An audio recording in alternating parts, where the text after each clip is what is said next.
Ice open பண்ணிப்போ smile பண்ணலಲ್ಲ.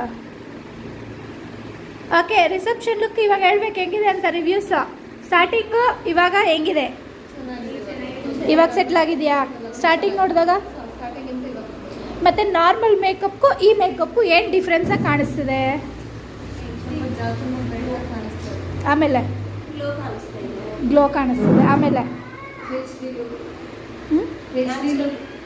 H D look ಗೊತ್ತಾಗ್ತಿದೆಯಾ? So eyes, lips, nose ಸ್ವಲ್ಪ difference ಕಾಣಿಸ್ತಿದೆಯಾ? ನಾರ್ಮಲ್ ಮೇಕಪ್ಪಲ್ಲಿ ಇದು ಕಾಣುತ್ತಾ? ಇಲ್ಲ. ಮೇಡಮ್ ನಿಮಗೆ last Manju opinion, real opinion ಹೆಂಗಿದೆ? ಮೊನ್ನೆ ಮೇಕಪ್ಗೆ ಇವತ್ತು ಮೇಕಪ್ಗೆ ಏನು ಡಿಫ್ರೆನ್ಸ್ ಇದೆ? ಡಿಫ್ರೆಂಟಾಗಿ ಚೆನ್ನಾಗಿ ಕಾಣಿಸ್ತಿದೆ. ಲಿಪ್ಸು ಶೇಡ್ ಚೆನ್ನಾಗಿ ರಿಫ್ಲೆಕ್ಟ್ ಚೆನ್ನಾಗಿ ಆಗ್ತಿದೆ. ಅದಕ್ಕೇನು ಟ್ರಿಕ್ಸ್ ಯೂಸ್ ಮಾಡಿದ್ವಿ ನಾವು?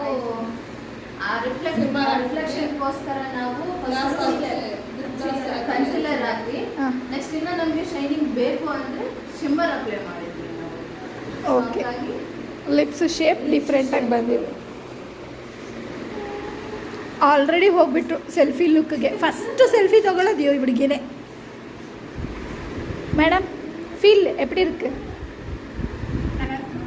ಕನ್ನಡದಲ್ಲಿ ಕನ್ನಡ ತುಂಬ ಚೆನ್ನಾಗಿದೆ. ಓಕೆ, ಡಿಫ್ರೆನ್ಸ್ ಇದೆಯಾ ನಾರ್ಮಲ್ ಮೇಕಪ್ ಈ ಮೇಕಪ್ಗೆ? ಫೀಲ್ ಹೆಂಗಿದೆ? ಇಚ್ಚಿಂಗ್ ಏನಾದರೂ ಆಗ್ತಿದೆಯಾ?